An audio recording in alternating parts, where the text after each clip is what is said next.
Hello student, good morning all of you. Welcome to VK Education Classes. I am Vikram Kumar Gautam. बेटा जैसा कि हम class 9th में chapter number 2 के बारे में डिस्कस कर रहे थे, जिसका नाम क्या था टिश्यूज।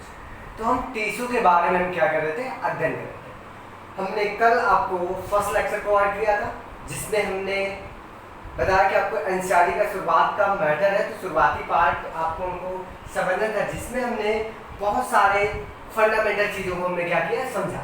जैसे हमने समझा बेटा कि टिश्यूज क्या होते हैं, टिश्यू का एग्जैक्टली क्या होता है, प्लांट और एनिमल टिश्यू में क्या डिफरेंस होता है। हमने ये मोस्टली देखा था वेरिएशन कैसे, प्लांट और एनिमल टिश्यू में क्या होता है, डिफरेंसेस कैसे होता है, वो सारी चीज़ें हमने डिस्कस की थी। अब आपको हम अपने नए लेक्चर्स पे ले सकते हैं, जो कि हमको टिश्यूज के बारे में पढ़ना है। तो हमको दोनों चैप्टर्स में दोनों के पढ़ने होंगे। एनिमल टिश्यू के बारे में भी हम अध्ययन करेंगे बेटा, और प्लांट टिश्यू के बारे में भी हम क्या करेंगे, डिस्कस करेंगे। तो हमारा जो एनसीईआरटी के सेक्वेंस से फॉलो करते हुए चलते हैं, तो पहला हमने कहा था आपको कि हम कल पढ़ने वाले क्या है, आपको प्लांट टिश्यू के बारे में। ठीक है, तो आते हैं हम अपने लेक्चर्स पे कि हमारा प्लांट टिश्यू में क्या क्या हमको अध्ययन करना है। तो हमने यहाँ पे आपको सारी चीज़ें वो प्लांट टिश्यूज के बारे में आपको लिख रखा हुआ है, और आपको क्या करना है, सिर्फ इसको नोट डाउन करना है, और इसके बारे में पूरा डिटेल हम क्या करते हैं, डिस्कस करते हैं। तो ध्यान रखो कि जो प्लांट टिश्यू होते हैं, जनरली हमने कल बताया था कि प्लांट में डायरेक्शनल क्या होता है, ग्रोथ होती है। उनमें जो ग्रोथ होती है वो एक सीमित स्थान पे ही होता है, उसका एक कोई डायरेक्शन होता है। जबकि ह्यूमन बींग्स में या फिर एनिमल्स की बात किया जाए तो उसमें कोई स्थानबद्ध क्या होता है, स्थानबद्ध ग्रोथ नहीं होती, सिचुएटेड ग्रोथ नहीं होती। जबकि पौधों में ऐसा होता है, पौधों में एक लिमिट स्थान पे ही क्या होता है, ग्रोथ होता है। तो वो देखते हुए हम क्या करेंगे कि पौधों में जो ग्रोथ होती है, प्लांट में जो ग्रोथ होती है, एंड ड्यू टू दैट एक डिवाइडिंग सेल्स के द्वारा होता है, या डिवाइडिंग टिश्यूज के द्वारा होता है। वो सेल्स बार बार बेटा डिवाइड करती रहती हैं, जिसकी वजह से उसमें क्या होता है, ग्रोथ होता है। उस डिवाइडिंग टिश्यूज को ही हम क्या कहते हैं, मेरिस्टेमेटिक टिश्यूज कहते हैं। क्या लगेगा, जो डिवाइडिंग सेल्स होती है, एक समूह बनाएंगे, वही डिवाइडिंग टिश्यूज को हम क्या कहते हैं, मेरिस्टेमेटिक टिश्यूज कहते हैं।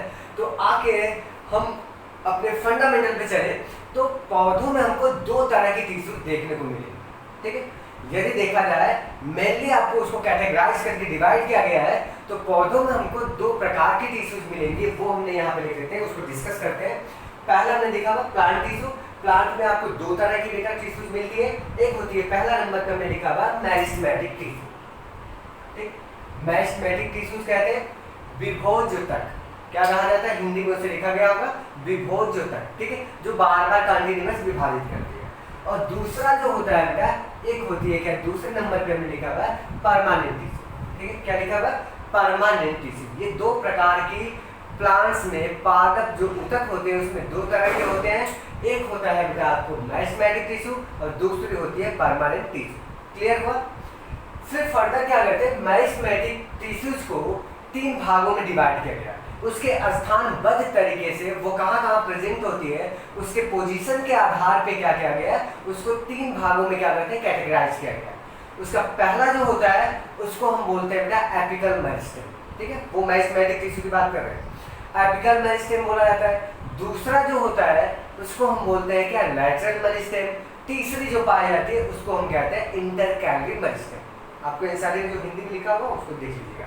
ठीक है, थोड़ा सा हिंदी का नाम बेटा टेढ़ा होता है, तो इसलिए ज़्यादातर आपको इंग्लिश वर्ड ही यूज करने को दिया जाता है। लेकिन आप हिंदी मीडियम से हो तो कोई डाउट नहीं, आप एक बार एनसीईआरटी तो खोल के देखो, मैं सारा फिगर दे रखा हूँ, आपको बिल्कुल समझ में आएगा, कोई डाउट नहीं होगा। ठीक है, तो हमने क्या कहा कि आपको 3 तरह की मेरिस्टेमेटिक टिश्यू मिली। फिर परमानेंट में भी आपको क्या होते हैं, उसके कैटेगरी के आधार पर कुछ स्पेसिफिक कैरेक्टर्स के आधार पर उसको 2 भागों में कैटेगराइज किया गया। पहला जो होती है वो होती है सिंपल परमानेंट टिश्यू, और दूसरी जो कैटेगरी होती है वो होती है कॉम्प्लेक्स परमानेंट टिश्यू। तो आज जो हम बात करने वाले हैं वो करने वाले हैं किस पे, आपको मेरिस्टेमेटिक टिश्यू। तो मेरिस्टेमेटिक टिश्यू का आज पूरा लेक्चर्स खत्म करते हैं, जिसमें 3 पार्ट आपको मिलते हैं, apical meristem, lateral meristem and intercalary meristem. ठीक है, तो चलते हैं हम तीनों टिश्यूज के बारे में देखते हैं, उसके फंक्शन क्या होते हैं, कहाँ पे सिचुएशन होती है, कहाँ पे पाए जाते हैं। क्लियर हुआ?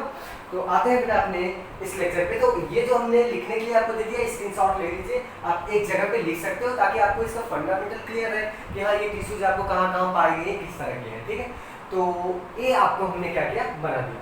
अगर आपको एक और आपके क्या कहते हैं सुविधा के अकॉर्डिंग अगर देखा जाए तो हम कुछ अलग तरह के एक और डायग्राम बना देते हैं ताकि आप इसको पहले स्क्रीनशॉट ले लीजिए फिर बना दें। हो गया होगा सर? ठीक, अब आते हैं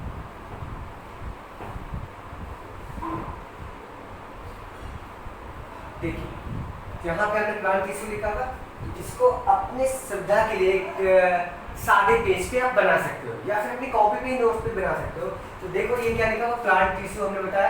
प्लांट टिश्यू जो होता है वो आपको 2 तरह से होते हैं। ठीक, 2 टाइप के होते हैं। पहला जो होता है वो हमने बताया मेरिस्टेमेटिक टिश्यू,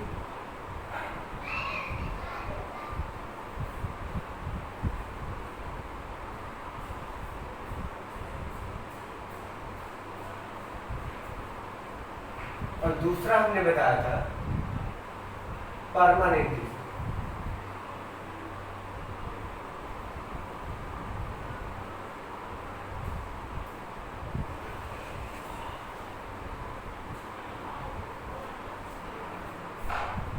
नेक्स्ट आपको देखना है, इसमें हमने आपको बेटा 3 टाइप के बताया। पहला होगा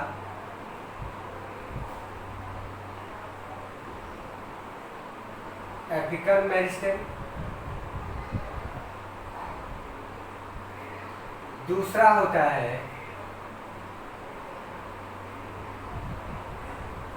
लैटरल मेरिस्टेम,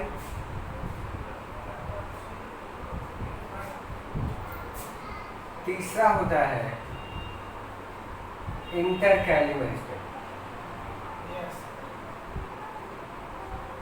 इंटरकैली मेरिस्टेम, ये 3 तरह की आपको मेरिस्टेमेटिक टिश्यू में पाई जाती है।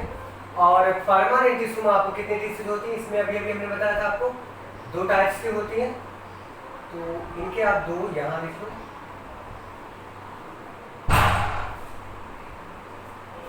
एक होती है बेटा सिंपल परमानेंट टिश्यू,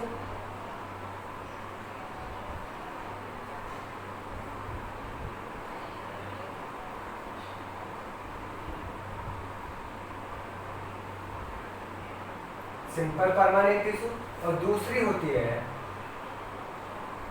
कॉम्प्लेक्स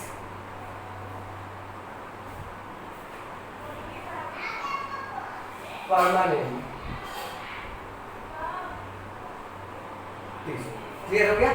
इस तरह से आप स्क्रीनशॉट ले लीजिएगा और आसानी से आप क्या करेंगे, नोट कर लेंगे और आपको रिमेंबर कर लेंगे, याद रखिएगा किस तरह की होती है। इसी पूरे इस प्लांट टिश्यू में ये 2 तरह की जो होती है, इसे जो भी कैटेगरी में कैटेगराइज किया होगा उसको डिटेल में हमको पढ़ना है। जो आपको दे भी रखा हुआ है एनसीईआरटी, जो कुछ दे रखा हुआ उसके आधार पर हम क्या करते हैं, चलते हैं। तो बेटा इसको एक बार स्क्रीनशॉट ले लीजिएगा। अब हम बात करते हैं क्या, आज का जो लेक्चर होगा सिर्फ आपको होगा मेरिस्टेमेटिक टिश्यू। तो ध्यान रखिएगा कि पौधों में ग्रोथ होती है वो जनरली डिपेंड होती है किस पे, मेरिस्टेमेटिक टिश्यू पे। मेरिस्टेमेटिक टिश्यू जो होती है पौधों में जो ग्रोथ होता है वो डिवाइडिंग टिश्यूज पे होती है, जिसको हम क्या कहते हैं, मेरिस्टेमेटिक टिश्यू। वो कंटीन्यूअस डिवाइड करती है और डिवाइडेशन करने की उनकी क्षमता बनी रहती है। अब ध्यान रखिएगा, उनमें जो डिवाइडेशन करने की क्षमता होती है, अब वो क्या कहते हैं, मेरिस्टेमेटिक टिश्यू होती है। मेरिस्टेमेटिक टिश्यू का रहता है, अब उसकी पोजीशन के आधार पे वो कहाँ पाई जाती है, पौधों के किस फेज पे पाई जाती है, किस पोजीशन पे होती है, उसके आधार पे उसको 3 भागों में डिवाइड कर दिया गया।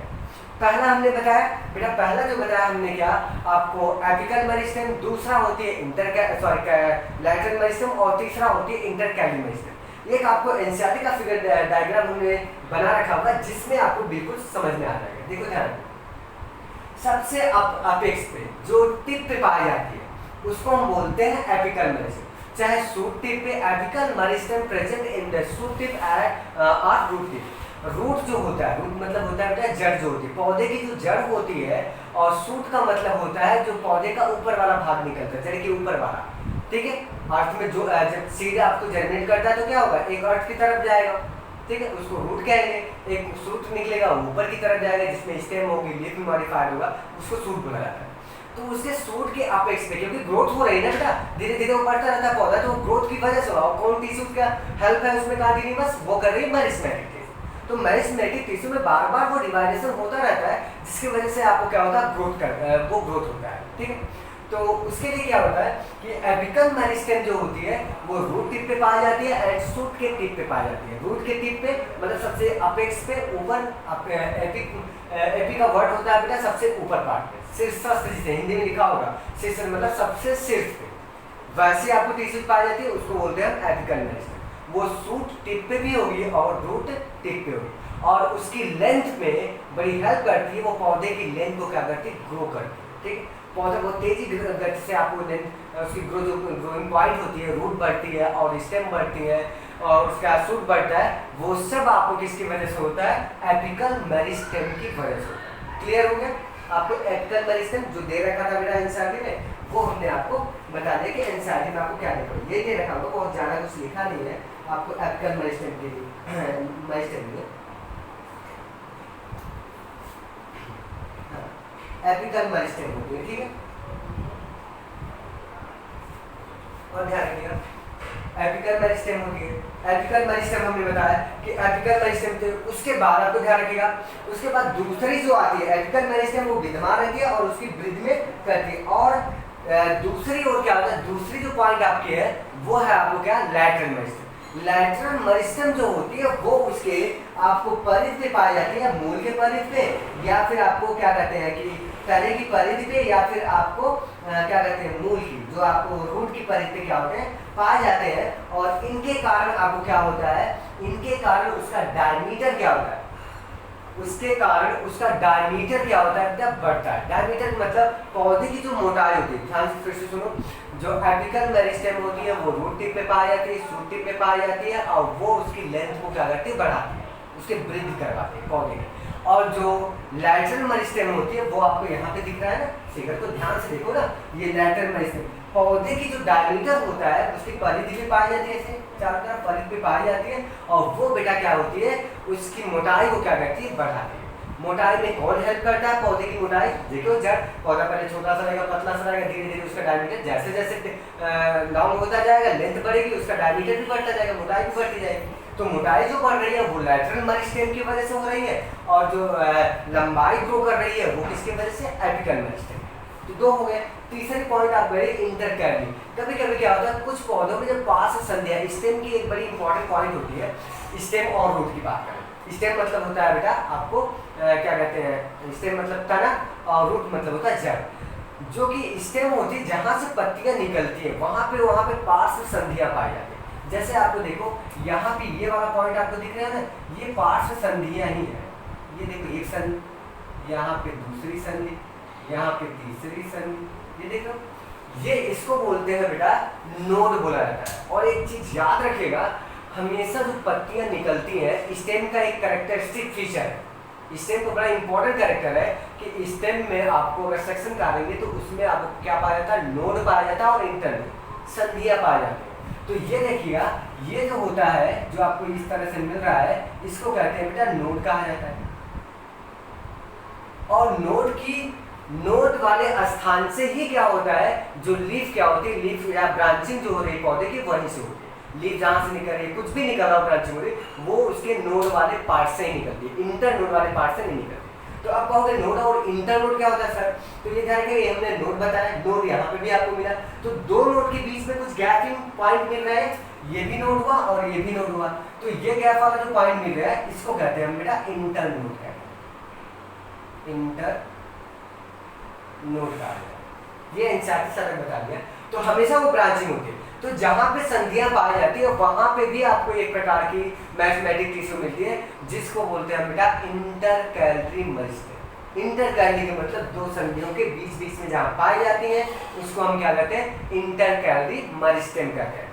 ठीक, क्लियर हो गया। तो 3 टाइप्स के आपको मेरिस्टेमेटिक टिश्यू है जो एनसीईआरटी में साफ साफ इतना ही लिखा हुआ है। नेक्स्ट पॉइंट आते हैं कि जो मेरिस्टेमेटिक टिश्यू होती है, ध्यान सुनेगा, जो मेरिस्टेमेटिक विभव ऊतक जो होती है मेरिस्टेमेटिक टिश्यू होती है वो बेटा कॉन्टिन्यूअस डिवाइड करती है।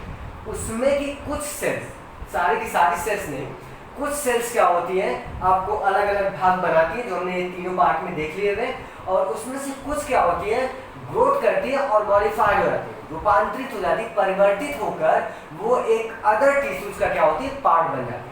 तो जब हम परमानेंट टिश्यू पढ़ेंगे इसके बारे में तो हम वहाँ पे भी डिस्कस करेंगे कि यही मेरिस्टेमेटिक टिश्यू से ही जो टिश्यू रूपांतरित हुई है, जो उसके जैसा बिहेवियर नहीं कर रही है मेरिस्टेमेटिक टिश्यू, उसकी तरह नहीं दिख रही है, वो रूपांतरित हो गई है, ग्रो कर गई है, उसका ग्रोथ हो गया, मेच्योर हो गई और डिफ्रेंशिएट कर गई, रूपांतरित हो गई, और रूपांतरित होकर वो अलग टिश्यू का क्या होती है भाग बना जाती है, घटक बन जाती है। जैसे वो परमानेंट टिश्यू का भाग बन सकते हैं। तो जब हम परमानेंट टिश्यू बताएंगे तो वहाँ पे इसका रोल बड़ा इंपॉर्टेंट होगा, तो बता देंगे हम आपको। क्लियर हो गया, ये चीजें याद रखिए। अब बड़ी इंटरेस्टिंग पॉइंट लास्ट में लिखा हुआ है कि जो परमानेंट टिश्यू होती है वो बेटा अत्यधिक क्या होती है क्रियाशील होती है, बड़ी एक्टिविटी होती है, बड़ी एक्टिव होती है, और उनमें क्या होता है डेंस साइटोप्लाज्म पाया जाता है, क्योंकि लगातार डिवाइड करती रहती है, फंक्शन उनका होता रहता है, बड़ी तेजी से एक्टिव रहती है। तो वो क्या करती है उनमें साइटोप्लाज्म डेंस होता है, मतलब साइटोप्लाज्म डेंस का मतलब साइटोप्लाज्म अधिक होता है, अत्यधिक साइटोप्लाज्म भरा रहता है। अब कहोगे साइटोप्लाज्म क्या होता है, तो हमने बता रखा होगा, सेल वाला पार्ट पढ़ा हुआ है। साइटोप्लाज्म जो सेल के अंदर पाया जाता है बेटा न्यूक्लियस के बाहर वाला, तो उसमें ढेर सारा साइटोप्लाज्म पाया जाता है क्योंकि उसकी रिक्वायरमेंट हमेशा बनी रहती है, ठीक है। तो वो सेल का फीचर था बहुत ज़्यादा, और उसकी प्लांट सेल में जो सेल वॉल पाई जाती है वो बड़ी थिन होती है, और किसकी होती है एक थिन सेलुलोज सेल वॉल पाई जाती है। उसकी सेल वॉल जो पाई जाती है वो बेटा बहुत पतली होती है, मेरिस्टेमेटिक टिश्यू की थिन पाई जाती है, ठीक है, और उनमें अस्पष्ट आपको क्या होता है न्यूक्लियस पाया जाता है। ध्यान रखिएगा, इन सेलों में अस्पष्ट मतलब मेरिस्टेमेटिक टिश्यू की सेलों में अस्पष्ट न्यूक्लियस पाया जाता है। और बड़ा इंपॉर्टेंट फैक्ट क्या लिखा हुआ है कि इसमें कोई भी रसधानी नहीं होती है। ध्यान रखिएगा, इनमें रसधानी नहीं पाई जाती। रसधानी क्यों नहीं पाई जाती है वो क्वेश्चन एनसीईआरटी वाला किया है, एनसीईआरटी ने की है, तो आपको हमने जब वैक्यूल पढ़ाया होगा उसमें उसके फंक्शन बताए होंगे, वो सारे पढ़ लीजिएगा, एक बार और लेक्चर देख लीजिएगा वैक्यूल का, एनसीईआरटी छुटा के पढ़ लीजिएगा, समझ में आ जाएगा। क्लियर हो गया। तो ये रहा आपका मेरिस्टेमेटिक टिश्यू का, हमने सारा जो भी आपके एनसीईआरटी के अकॉर्डिंग था वो हमने बता दिया। क्लियर हो गया बेटा। तो नेक्स्ट पॉइंट पे हम डिस्कस करेंगे किसके बारे में, आपको परमानेंट टिश्यू के बारे में, हम अस्थायी ऊतक के बारे में क्या करेंगे डिस्कस करेंगे। तो बेटा मेहनत करते रहिए, साथ बिल्कुल समझ में आ गए, एक बार आप स्क्रीनशॉट ले सकते हो, अपने से बना लीजिएगा और सारी चीज़ें बिल्कुल समझ में आ जाएगी। बहुत ज़्यादा हार्ड नहीं है, बड़ा सिंपल है, समझिए तो सही, मैं सारा चीज़ समझा दूंगा। तो बेटा मेहनत करते रहिए, पढ़ते रहिए, and safe and stay home, best of luck, thanks.